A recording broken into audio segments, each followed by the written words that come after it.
Why was the mushroom invited to the party? Because he was a funny guy. Phytophthora, on the other hand, isn't very funny at all.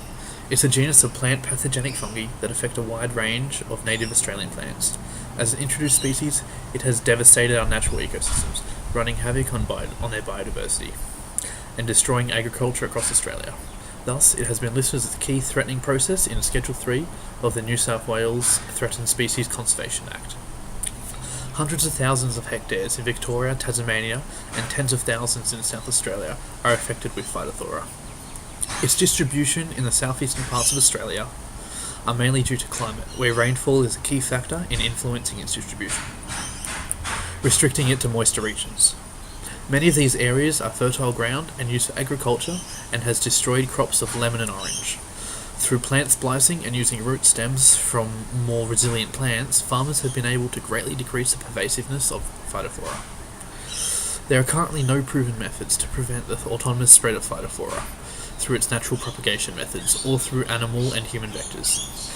Any methods that are available are very difficult to implement and expensive, so precautions are taken to control its spread through human vectors as a mitigation tactic.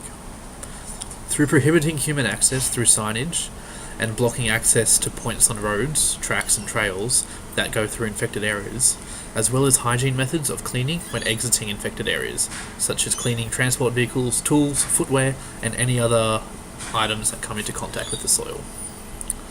Other treatments include the chemical phosphonate, which is a potassium salt that can stop the spread of Phytophthora in a large number of infected species. Other treatments include the chemical phosphonate, which is a potassium salt that can stop the spread of Phytophthora in a large number of infected species. It is able to protect susceptible or vulnerable vegetation and is the best agent of control.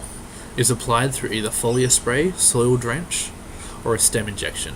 Its effectiveness varies between species depending on season and rate of application. It is very time consuming as each plant must be administered directly.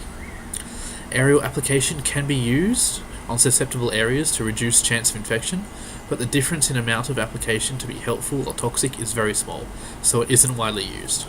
The management strategies in place are no permanent solutions, but are only in place to slow and mitigate the damage caused by this pervasive fungus.